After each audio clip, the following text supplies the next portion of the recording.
Just a little bit west of the Brock Farm, along the Brotherton Road, and it is this road that becomes the axis of the Confederate advance as it turns out to develop on September the 20th. And Lee is holding up a graphic right now that depicts the troop positions as they were just before the advance, the Confederate advance, a little after 11 a.m. on the morning of September the 20th. But before you get reminded and get this image fixed in your mind, I have to tell you a couple of key things about what happened that morning and on this very ground. James Longstreet, having arrived the night before at about 11 p.m. at Bragg's headquarters and finding Bragg asleep, had a brief interview with Bragg after he was awakened and learned that he now commands more than half of the Confederate Army of Tennessee then on the battlefield. 6 divisions, 23,000 men, only 5 of those brigades in the divisions are ones he has brought with him from Virginia. He also learns that the attack is to begin at day dawn on the Confederate right, and that it is to then flow south by division in echelon, one after the other, from north to south. And the formation is to be all divisions on line. Frustrated with his coordination and synchronization efforts over the last several days, Bragg orders all 11 of his infantry divisions to be put online before day dawn on the morning of the 20th from north to south. And at day dawn, the northernmost division would move forward.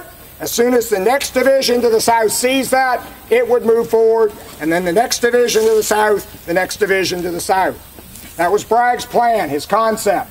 It has a number of real weaknesses, one of which is there's no mass, no strength on the right end of the line where he hoped to strike the Union left flank.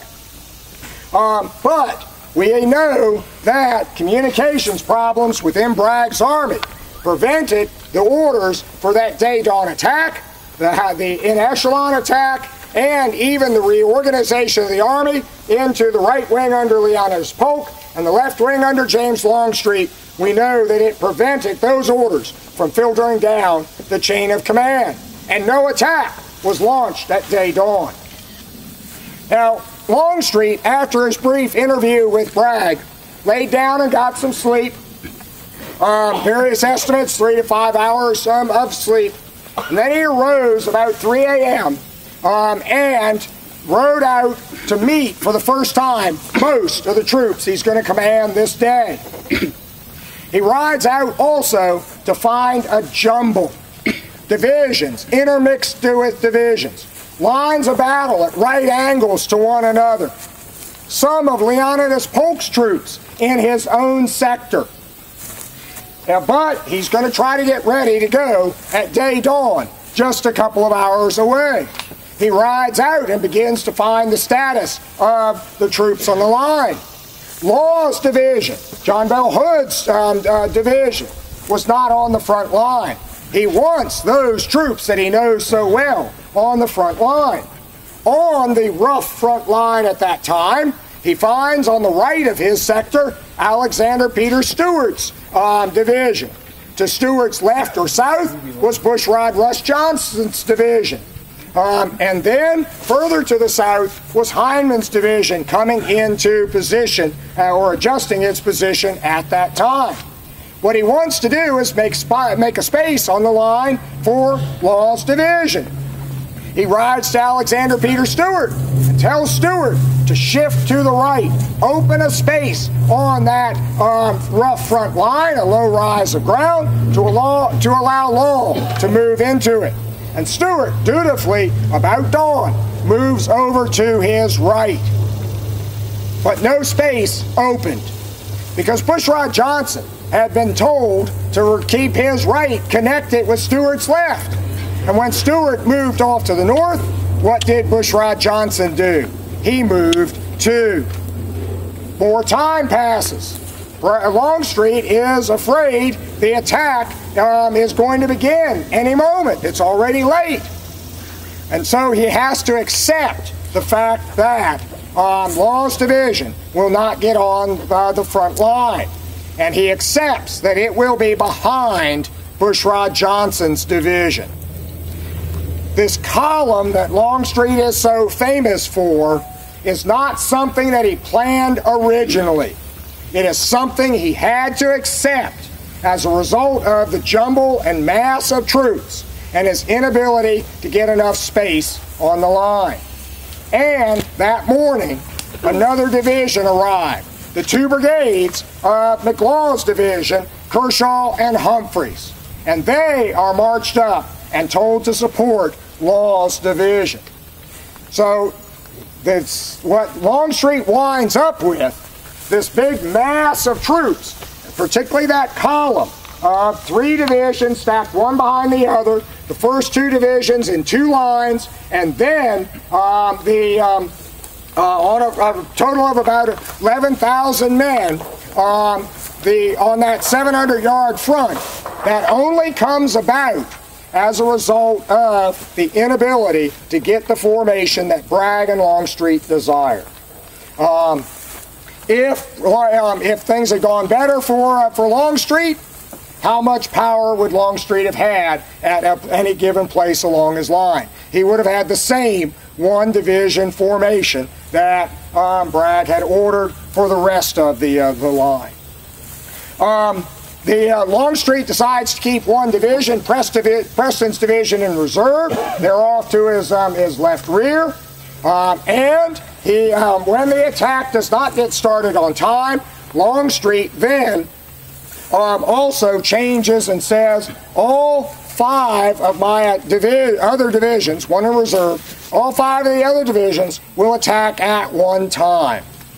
But a frustrated Braxton Bragg will eventually send his most trusted staff officer, Major Pollock B. Lee, down the line, ordering troops into action immediately. And Lee will reach Alexander Peter Stewart. Stewart, being a regular part of the Army of Tennessee, knowing that Bragg likes his orders followed, being a Bragg friend, Stewart takes the order from Pollock B. Lee to attack immediately and will attack, breaking up Longstreet's intended or last-minute intended formation of 3 divisions across the front and 2 others behind that center division. And so eventually when Longstreet attacks, he has those 3 divisions in column, 5 lines deep, and Hindman's division off to the left. Just 15,000 soldiers.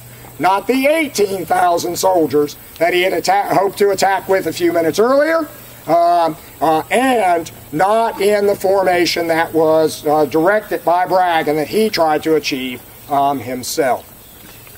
When when this de facto column developed, it is not at normal assault intervals. And in fact, as you now look up the road in that direction, you were looking up that column from rear to front. From this perspective that you are looking at right now, you would be seeing the back of Humphreys and Kershaw's brigades of McLaw's division. Then you would see the second line of Law's division. You would see the brigade, the Alabama Brigade under William Perry, and the Georgia Brigade under Henry L. Benning, and the Texas and Arkansas Brigade under Jerome Robertson. In front of them in the third line were the Alabamans, this day under William Perry at this point. In front of them was part of Gregg's brigade of Bushrod Johnson's division, and the front line on the crest of the rise was the rest of Bushrod Johnson's division, McNair's brigade, Fulton's brigade, and part of Gregg's brigade.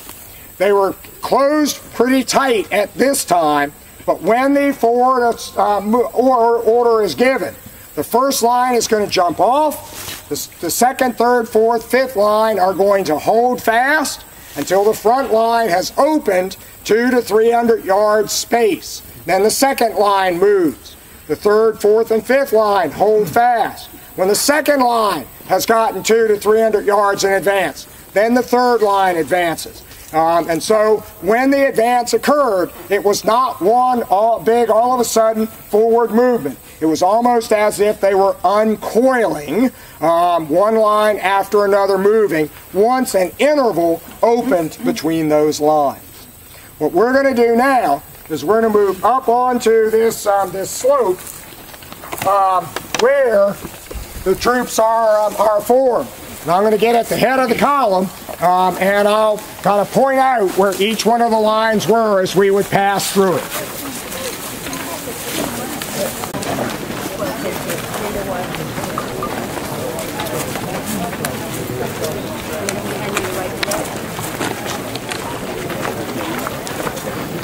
We're now passing through the 5th line of what turned out to be Longstreet's assault column. Humphreys and Kershaw's brigades spread across the road here in the woods on either side of the road. Now we're going to go forward a short distance.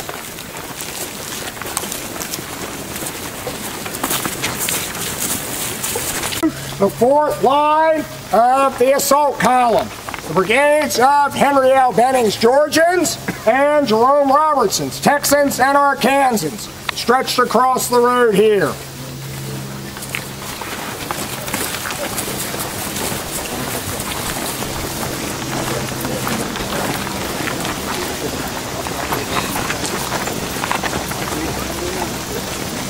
Bates Brigade yesterday, and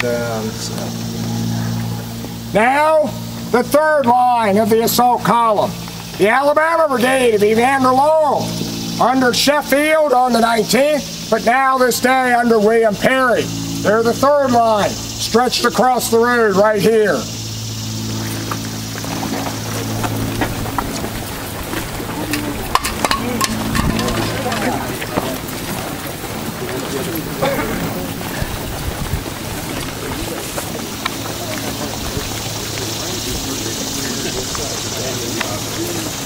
Second line of the assault column, part of Gregg's brigade.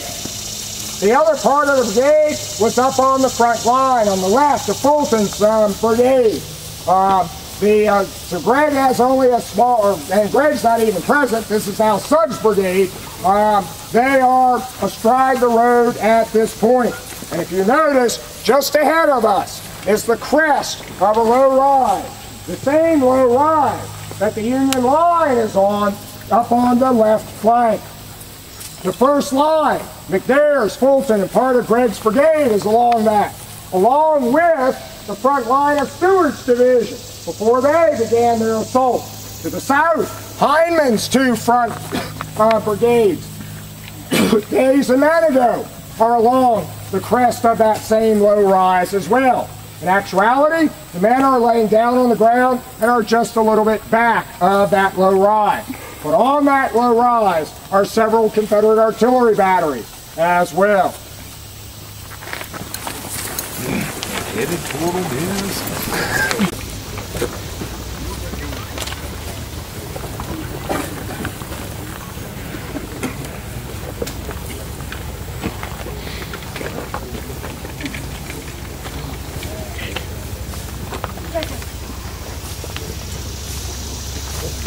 You're now on the crest of that low rise, along which the main line of Longstreet's wing was deployed. You're also now just forward enough of it that you can see the ground sloping down a little bit in your front. The skirmishers of Stewart's division, although they've now attacked forward, but the skirmishers now of McNair's, Fulton, Gregg's brigade, Days, and Manitou's brigades are ahead of you between the main line and the Lafayette Road, except right here in front of Bushrod Johnson's division. Because just at this moment, a little bit before 11 o'clock, this line is assaulted by Federals. This massive column of Confederate soldiers is confronted by one single regiment of T.J. Wood's division, the 100th Illinois Infantry, under the command of Colonel Frederick Bartleson. first man to enlist out of Joliet, Illinois, lost his arm at Shiloh, and not given to discretion. He had advanced, his skirmishers become engaged in this area, and when they became heavily engaged, began pushing forward, he sends forward his whole regiment to reinforce the skirmish line, much to the chagrin of General Wood and all the other Union officers watching it from the main Federal line. So basically, they're going to be at the wrong place at the very wrong time here 150 years ago right now. The Bartleson's aggressive push into the woods on this side of the road pushed the skirmishers of Johnson's division back onto the main line of the division and caused the artillery along that main line to open fire. Almost all of Johnson's brigade and regimental commanders report just before receiving the orders to advance, we were attacked by the enemy. Now, why is this important? Where now are the closest Confederates to the Lafayette Road and any visibility to the other side of the road? Right here where we are. What can we see of what's happening across the Lafayette Road and across the Brotherton field? Nothing at all. There are a lot of James Longstreet fans out there, probably few in this group today, who want to have James Longstreet seeing the Union line, the gap opening in the Union line, and then ordering the column forward. No Confederate on the face of the earth saw the movement in the Union line ahead of them. A little after 11 o'clock, Longstreet, learning that Major Pollock B. Lee of Bragg's staff is riding down the line, giving the order to every officer to attack immediately, and fearing that what formation he has been able to create will be further disrupted, as Lee has already disrupted it with the order for Stuart to advance. Longstreet gave the order to advance, and Bushrod Johnson's first line steps off. They stand up, form ranks, their skirmishers will push forward again, the rebel yell is raised, and only at a fast walk, which we will not necessarily emulate, they began the advance. Not running, not even at the double quick. Because if we went even at the double quick, how long would we be able to maintain that speed? Only at a fast walk do they start forward. Immediately contact with Bartleson's 100th Illinois men, and they'll begin driving them back, simply because of the weight of the advancing Confederate force. When the first line is moved 200 to 300 yards, then the second line, the rest of Gregg's brigade, it will then move. Not till after that second line has moved 200 to 300 yards, only then did Perry's brigade move forward. So the line is going to kind of now uncoil or unfold as we push westward.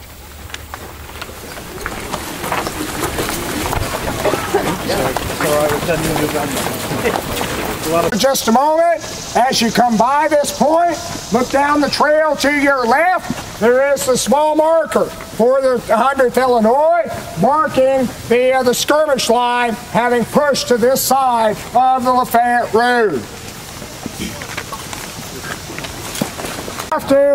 We're going to diverge our column. If you want to emulate the 3rd and 4th lines of the assault column, Law's division, particularly Benning's Georgia Brigade, you want to veer off to the right with Chris Young. See Chris up there? So if you have that interest, go that way. If you are interested in Hindman's division, Days, Manigault, Anderson's brigade, or the Union division of Thomas J. Wood or Jefferson Davis, you want to go with Lee White right down here. If you're doing Bushrod Johnson, follow me.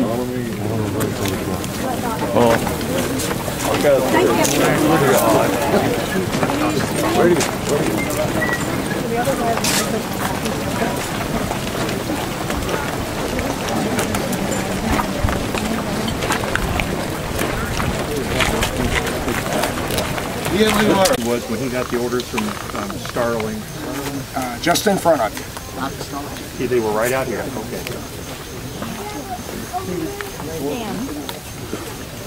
Yeah. Did your battery beat Stevens' battery? Well, they're on the 19th. They're in the field on the top of the rise right here. In fact, that's their monument with the first cannon there. I'm sorry? Well, they're really going to come into this story in the 230 programs. They are out in the dire fields at this time, so they're not involved in this part of the breakthrough. So. But at the 230 program, you would want to go with my groups. All right, we pause here at the Brotherton Farmstead. This area, because of the importance of the action here, the National Military Park has returned the fence lines to the way they would have been at the time of the battle. Not all of the fencing is up. There was another fence that surrounded the other two sides here of the Brotherton cabin and the direct buildings of their farmstead.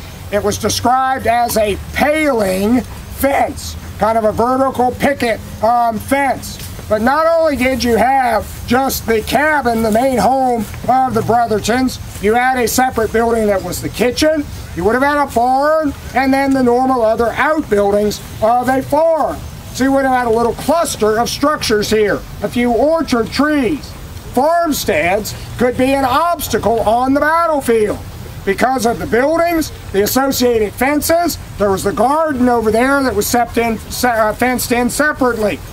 When the men of the 100th Illinois were being driven back out of the woods, they fall back and following their colonel's admonition to be aggressive, they see the buildings and fences of the farmstead. What does this potentially offer them? Protection, cover, concealment. Many of the men of the 100th Illinois begin to rally around the buildings of the Brotherton Farmstead. They will actually slow down the advance of the Confederates immediately in their front. But their line does not continue far to the north or far to the south. And the Confederates there, McNair's brigade, part of Fulton and Gregg's brigade down here, will begin to lap around their flank. And with that, they begin to withdraw once again. And now the Confederates will surge forward.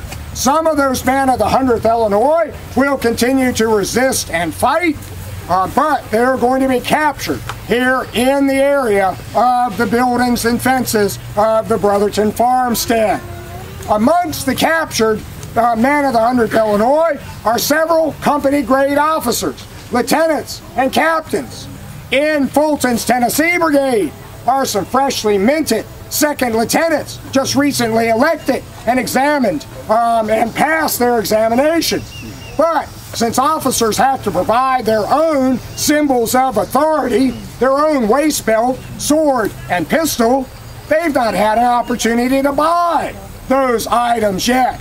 Don't know what they're carrying at this particular moment, but they don't have the proper symbols of authority for a second lieutenant. But what have they just captured from amongst the 100th Illinois? Some company-grade officers who are indeed wearing the proper symbols of authority of a company-grade officer. Sword belt, sword, and pistol. And very quickly, those Tennessee second lieutenants meet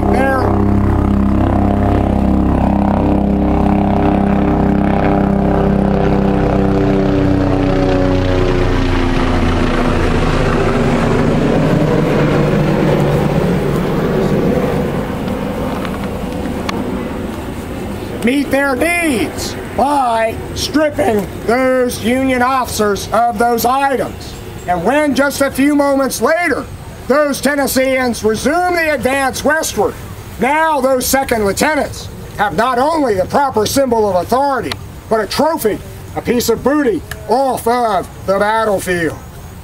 Now, as the Confederates emerge from the woods, and as they overcome the 100th Illinois, they are as surprised as anybody else when all of a sudden the wood edge in front of you all, behind me to our west, did not erupt in fire.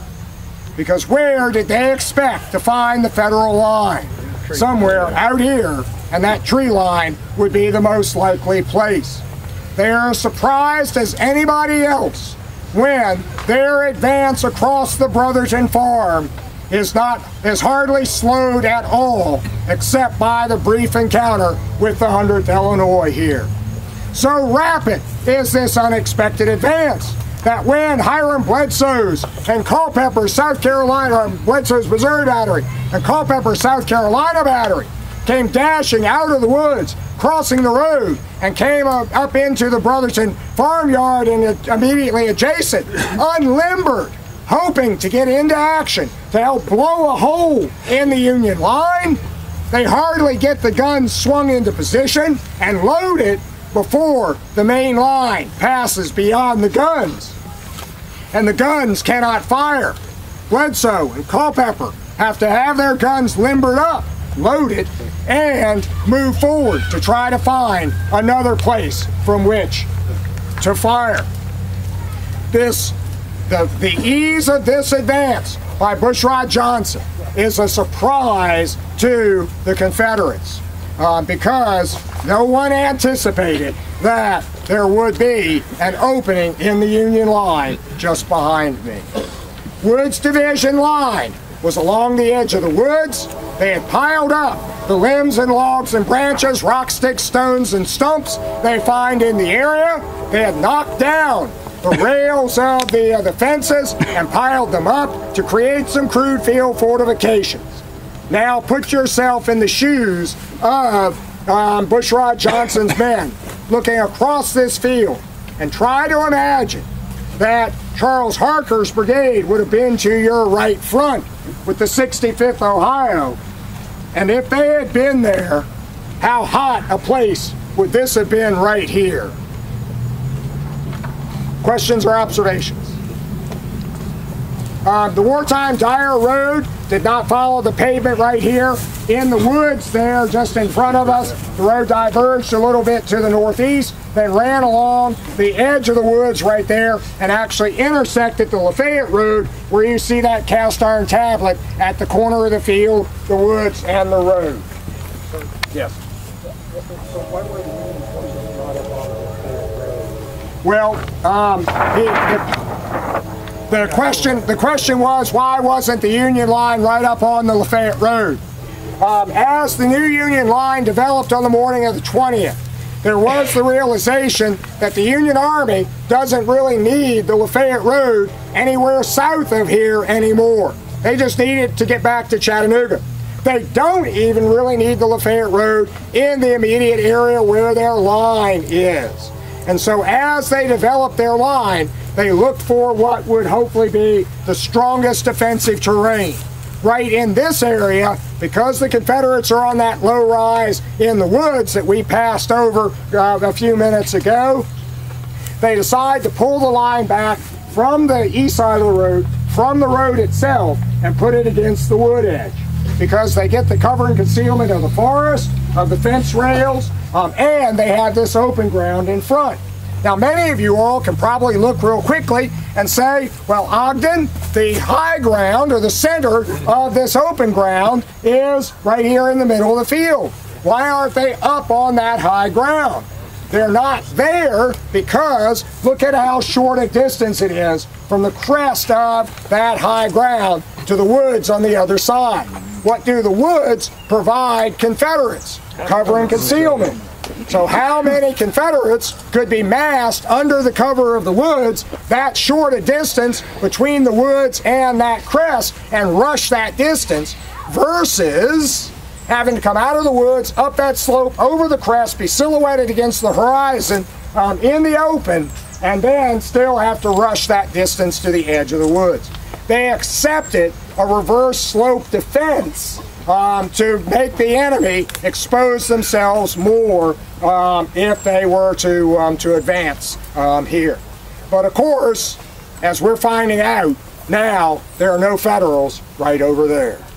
Where's the Widow Glenn's house and where was Rosecrans? Okay, the Widow Glenn's house, which had been Rosecrans' headquarters from mid-morning on the 19th until early on the morning of the 20th, is about a mile to our southwest, where the Wilder Brigade Monument is today, tour stop number 6 on the driving tour.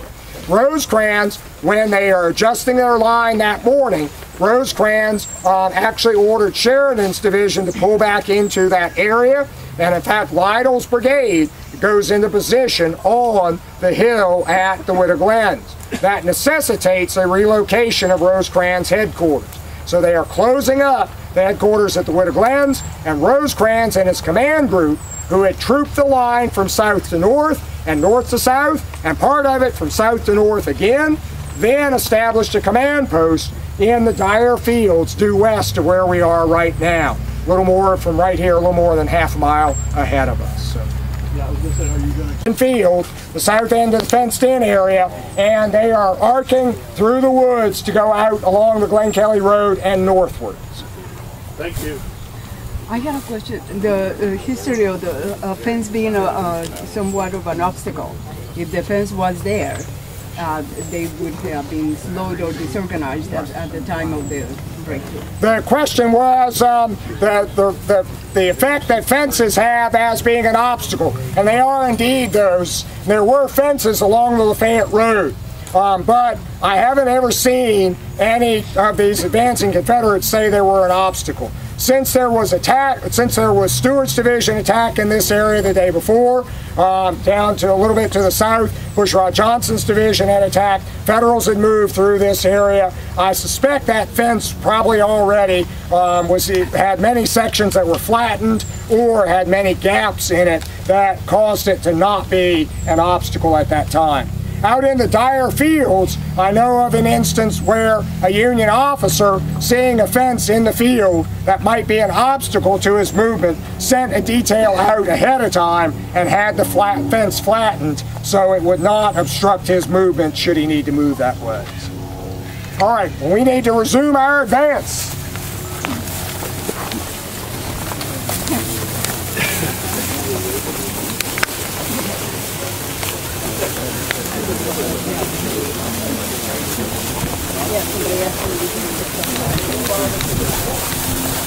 To cause a skim of ice to form on buckets of water. So it was pretty cool on the night of the 19th, early morning hours of the 20th. Had been hot, but to cool off. Well, yeah, but remember, even the soldiers who say it is hot, you do have to remember what it is they're doing. Are they marching? Are they in battle being shot at? And so sometimes their description of hot might be somewhat an exaggeration of what the actual temperature was, because on a nice cool breeze right now, how many of you are feeling just a little bit of chill from the perspiration? You do have to. Very few people have thermometers. There's not a functioning weather station anywhere near here at the time. So. I think the temperatures on the like the 19th, 18th are in the 70s today, probably in the 60s. So.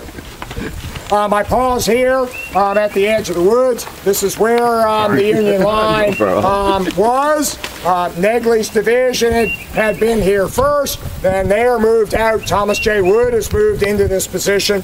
On the left end of Wood's sector was the brigade attached to him from Van Cleve's division, Sidney Barnes's brigade.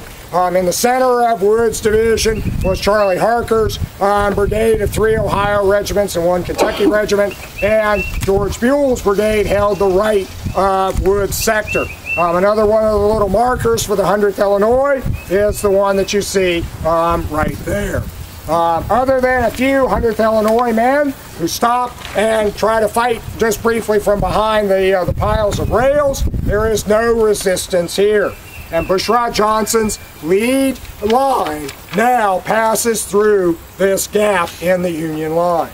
Now, why is there a gap? William Stark Rosecrans, in the week before the battle, has not taken care of himself.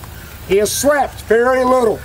And when you deprive yourself of sleep, what's the first real effect you start to have? Your mind. Your mind's ability to make judgments. Rosecrans went basically 4 days with no sleep. Then he gets some sleep, but now on the night of the 19th, in the early morning hours of the 20th, he did not sleep again. By the morning of September the 20th, he is on the verge of physical and mental collapse. This is not the first time William Stark Rosecrans has done this. He did it at Stones River 9 months before. He did it at Corinth in October of 1862. Except the Stones River incident is not as long as this one. And the effects of sleep deprivation are greater the longer the time that it extends. At Corinth, his lack of sleep was even a shorter time than at Stones River. Here, the problem is that he's had very little sleep in the last week. There's some recent studies which show from a safety perspective that going with just a couple of hours less of sleep in a week and on a different schedule than you normally do, by the end of the 5-day work week, your mental abilities, your ability to react, has been diminished by the same extent as if you had had enough alcohol to make you legally intoxicated. Now you've gone a whole week without sleep. Rosecrans is now confronted on this morning of September the 20th with the threat developing to his left, and he is trying to process all of that information when something is reported to him about the condition of the line in Brannan's sector. Now, he will say later that he was told that Brannan's division was out of line. It's not likely that Sanford Kellogg, the man who delivered whatever the message was, actually said that. Because guess who Sanford Kellogg talked to on the way to see William Stark Rosecrans? John Brannan. And in fact, John Brannan said, let us go see the man who is responsible for me, Joseph Reynolds. And they went and talked with Reynolds. Kellogg was probably trying to explain what Reynolds was suggesting to do relative to Thomas's request for Brannan to the north. Rosecrans, in a sleep-deprived state, just did not process it correctly. Coming to believe that Brannan's division is out of line, forgetting that he had already ridden the line 2.5 times that morning and had been in Brannan's sector not 90 minutes ago, and Brannan was there, forgetting that his chief of staff, Brigadier General James A. Garfield, had been charged with keeping track of where all Union units were on the line, he turned to another staff officer and dictated an order with the contradiction of close up and support in it. And that order broke the chain of command and came to Thomas J. Wood. Wood did not immediately act on the order. Standing next to him when he received it was the man in charge of this sector of the Union line, Alexander McCook. He discussed it with McCook. McCook said, "Follow the order. I will take care of getting some of Jefferson Columbus Davis and Sheridan's men to take your place." And Wood orders his 3 brigades out, and Barnes, Harker, and Buell begin to move. McCook rode down to Davis, orders Martin's brigade, which had been Haig's, up onto the front line, and Martin begins to move into Buell's position. And McCook then rode to the head of Sheridan's division, Liabolt's brigade, in the Dyer Fields, and was beginning to explain that to Bernard Liabolt when all of a sudden, in the woods on the other side of the Lafayette Road, the rebel yell rose, the sound of fire increased, and before McCook could do anything else, the Confederates advance across the road and find this hole in the line. Buell's brigade was not entirely clear of this the division sector before the Confederates pour through the line. And part of the problem that the regiments of Buell's brigade are going to have in dealing with this developing disaster is the fact that they are in motion across this now open area and are going to be caught in flank by the advancing Confederates. Questions, Officer? What about the story about Wood and Rosecrans' relationship prior to this? That is all an exaggeration. Most of it is a fabrication created in the 1930s in a book entitled Those Blundering Generals. And that is where the language comes from, where Wood says, this is the fateful order of the day, and I would not part with it for $5,000. But that is all fabrications. The length of the line and the approximate number of people that are manning this line. Well, there are no Union troops right here at all. They were pulled out. Because they're pulling out. Now, the Union line on this side of the road is part of Reynolds' division, then Brannan's division with 2 brigades up, Wood's division here, it had 3 brigades up, and then Davis's division had just 1 brigade up. So this part of the line on this side of the road was about a mile in length. Wood is abandoning a sector of the line that's 700 yards across the front, so about half of that Union line on this side of the roads. So if we're Bushrod's men here, Greg's is just jumping off? Well, they're probably moving forward a little bit, because we've come a little bit more than 300 yards. Okay. So. Would have held and stayed here? Well, that's a real good question. Because Sidney Barnes and Harker's brigades were both deployed with 2 regiments up and 2 regiments back. Buell was deployed in a single line. Davis has Martin's brigade in reserve. This is the most successful column assault of the Civil War. Almost all other column assaults, even if they have some momentary success, as the 2nd Corps assault at Spotsylvania in May of 1864, or Upton's assault at Spotsylvania in May of 1864. They're not able to carry them forward momentum through. What usually happens in a column assault, just as with Grant's 2 at Vicksburg in May of 1863, was the first line receives a momentary check, and there is not sufficient command and control to instantly stop or redirect the other lines while that issue with the first line is dealt with. You then get an intermingling of commands and an almost impossible situation of trying to get the forward motion going once again. So, if the lead line had crossed the road here and all of a sudden received volleys from the Union troops at the edge of the woods here, would there have been enough ability to keep the momentum going forward? Given the fact that there are 11,000 Confederates attacking in 5 lines right here, plus over 6,000 Confederates in Hyman's division down here, they overlap Davis. I think what would have happened is they would have bent Davis, part of Sheridan, Wood, and Brannan back, maybe onto a wooded hill mass to the northwest of us, known commonly today because of the people who lived on it as Snodgrass Hill. So might have had Federals on Snodgrass Hill, but maybe not in quite as much disorder when they first get up there. So it's hard to judge, but column assaults just are not real successful in the Civil War. And even today, they're in the tactical manuals today. But they talk about needing to have that command and control, that ability to divert and deal with, because you don't want the intermingling of commands.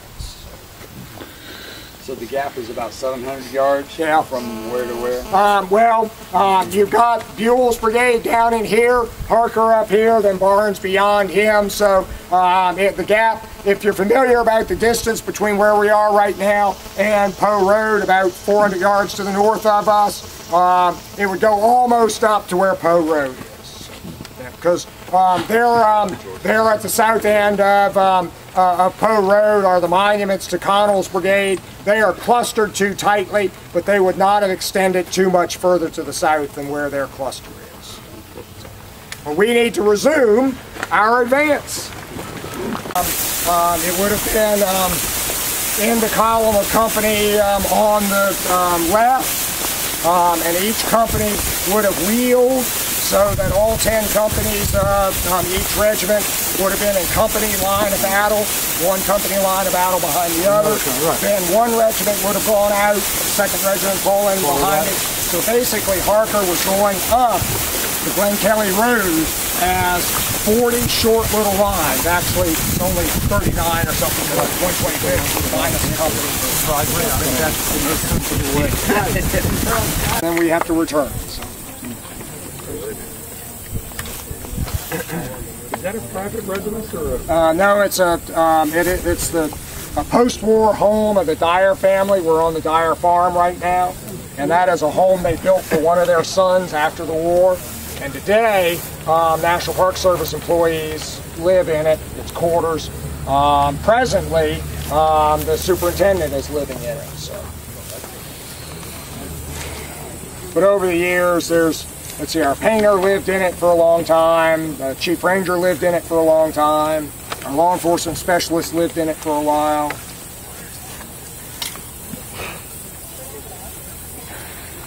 For us for 10 years. Now he's from out of town, so you can excuse him, but there's a guy who's worked for us for 10 years who every time Hugh Odom gets a uniform package, delivers it to me. Consistency's important. Yes. Okay. I'm sorry for that interruption and having to interject that little bit of humor. But we have now come out into the Dyer fields. We are now on the Dyer Farm, one of the larger farms in the immediate area of the battle. The Dyers owned 320 acres here, a farm that stretched a mile north and south and a half mile east and west. They had most of it cleared and brought under cultivation. In fact, this is the largest part of the battlefield that has really good landscape integrity as far as the pattern of fields and forests go. It's missing its fences, it's missing its very large orchard. The house is gone. The White House is a post-war home built for one of the Dyer sons, but to get the sense of a very large farm, this is a good place. Imagine being Bushrod Johnson's men, Fulton's brigade, part of Gregg's brigade, McNair's brigade, coming out of the woods into these fields. Bushrod Johnson himself said, "We now emerge from the forest into the open fields, flooded with sunlight. The onward dash of the artillery, the retreat of the enemy, the shouts of the host of our armies created a scene of unsurpassed grandeur." Because for them, what were they seeing? They were seeing Federal troops fleeing. There was a little bit of contact by McNair's right with some of Brannan's people as they came through the gap, but they have pushed up to the edge of this block of woods right over here. Fulton's men have moved out into the ground here with some of Gregg's troops on his left. As they do, they've run over part of Buell's brigade, and that part of Buell's brigade is now scattering across the big field there. There's a cluster of Union artillery on the crest of that rise against the wood line over there. But those guns are not able to fire much because what's retreating across their front? Friendly troops. There's another battery on a rise just over here that does fire a few rounds. And unbeknownst to Bushrod Johnson, right here in front of them, we can just see the top of the monument there over the crest of the intervening rise. The monument under the big oak tree was Rosecrans' command post. Rosecrans, as it turned out, had the best seat in the house for what's now happening on the battlefield. Hindman's division having flanked Davis's troops on the south and struck him in front, Gregg and Fulton's men flanking Davis on the north, Davis's division is crumpling and withdrawing across the field. Liebel's brigade had charged down that slope and into the woods, but they have been driven out. Some Federals are trying to make a stand on that wooded hill mass there, stopping Confederates in their front. But Gregg, Fulton, and McNair will pass on westward beyond them, and soon Sheridan's division will crumple as well. In less than an hour's time, really the most critical part of it, in just 30 minutes, the entire southern half of the Union line is put into a very fluid state. But just as many of these Union soldiers, as they begin moving back off of their line, they turn northwestward, so too did their army commander, William Stark Rosecrans, ordering the command group to move off to the northwest. But then he himself, remembering that Sheridan's division is still to the south, turned and rode south away from the command group. I think that is the final testament to just how fatigued and mentally exhausted Rosecrans is. Here in the midst of this disaster, he separates himself from the very asset that he might have used to try to regain some control over the deteriorating situation. Bushrod Johnson will push Fulton and this part of Gregg's brigade on further to the west, onto the crest of the rise against the wood line there in front of us, and they will stop there overlooking the low ground through which the Dry Valley Road ran. They watch Federals escape into the wooded hills of Missionary Ridge and turn northward towards Chattanooga.